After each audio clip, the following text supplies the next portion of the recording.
Bonjour Yvon Péqueux. Bonjour. Yvon Péqueux, réfléchir de l'importance de la tâche réflexive en sciences de gestion, c'est dans la collection Grands auteurs francophones des éditions EMS. Donc bienvenue dans cette collection au grand auteur francophone Yvon Péqueux. Yvon Péqueux, aujourd'hui, vous avez un cheval de bataille, les comités d'éthique. Pour vous, attention, on va droit à la catastrophe. On va droit à la catastrophe. Alors, des arguments iconoclastes tranchants. Premier élément, non à la police des mœurs.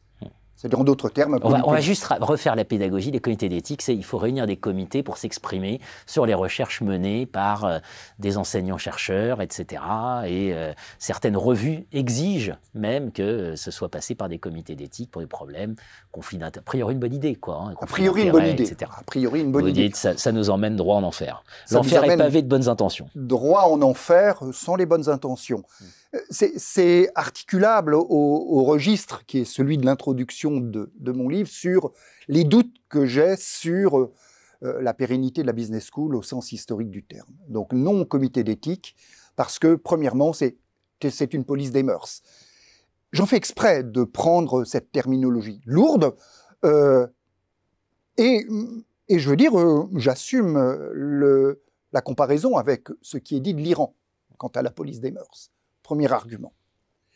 Deuxième argument, attention dans les sociétés qui sont les nôtres au populisme croissant, de construire des comités dans lesquels les représentants du populisme seront en mesure de normaliser la recherche.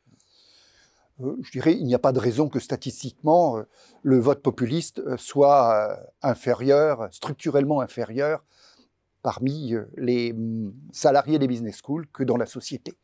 Hein, nous le verrons bien à un moment donné, en espérant que pour le moment on y échappe. Mais le comité d'éthique, c'est l'entrisme d'une normalisation de la recherche, d'un regard. Alors c'était relativement, je dis ça parce que je l'ai vu relativement exprimé dans le moment Bolsonaro au Brésil. Hein, donc, ouais, le contexte est lourd. Hein. Le contexte est lourd. Hein, le contexte est lourd. Pour le dire de cette manière. Troisième élément, le comité d'éthique, c'est la possibilité de la part d'un collège de collègues de construire une censure.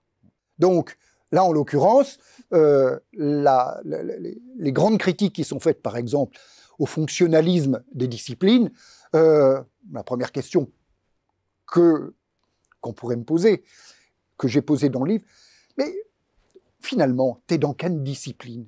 Tu es en compta, contrôle, audit, gouvernance, RSE, stratégie. Et donc, évidemment, au moins le contenu de cet ouvrage, mais qui est représentatif d'un ensemble de choses que j'ai publiées, ça colle mal dans les cases. Et le deuxième élément, je l'ai dit dès le début de cet ouvrage, j'ai écrit des livres, et non pas des articles, hein, sachant que le publish or perish est un mode d'avilissement de la création du savoir, hein, puisqu'on est obligé de débiter une pensée en tranches, et qu'en définitive, la publication dépend des processus de production des revues. Alors, pour avoir fréquenté au moins certaines collègues américaines dont les travaux m'intéressaient, donc elles m'expliquaient comment, en fait, ce qui était publié à ce moment-là aurait dû être publié après, parce que ça avait été écrit en autre. Bon, en clair, c'est Martha Feldman, hein, sur ses travaux sur les pratiques. Les publications dans les revues ne correspondaient pas à la progression de sa pensée. Donc, pas étonnant que le lecteur ait des difficultés, qu'il vaille mieux avoir l'animal en face de soi, pour mieux comprendre ce qu'était la pensée de l'auteur. Dernier élément, une procédure de plus dans notre société de l'audit et de cet univers procédural dans lequel se complaît la business school. On adore une procédure de plus. Vive les comités d'éthique. Enfin, une procédure de plus.